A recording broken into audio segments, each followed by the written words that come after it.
So Rick, what do you, as far as the risk concern, what kind of measure do you take risk management?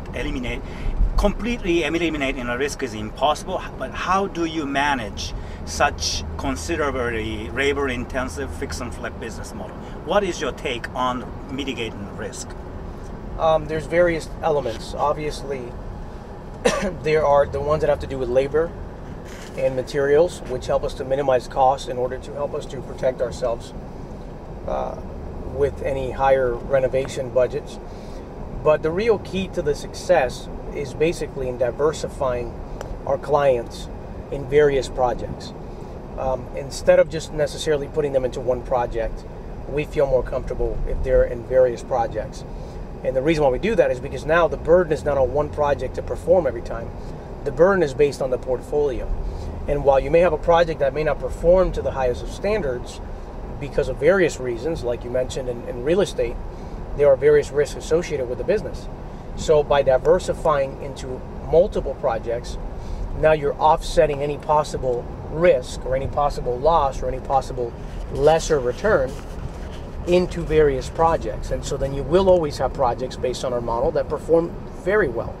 You'll have projects that perform beyond our expectation. And then you'll have projects that come short.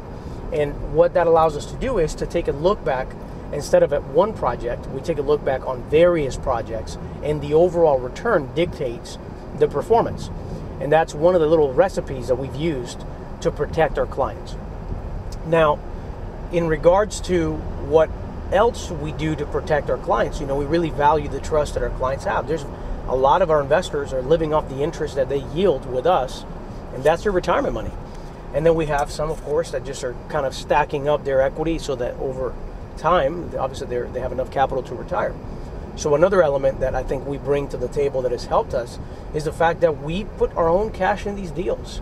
So by putting some of our capital, we then lower the amount of capital that the investors are exposed in the project, which also, once again, protects the investor. If there's an additional expense that we were not foreseeing in the original valuation of the project, those are expenses that we cover. And if for some reason at the end of the resale, we feel that we were not able to justify, based on our share of the profits, to cover the investor's return and their principal, then we basically give them a bigger part of our share in order to be able to offset that.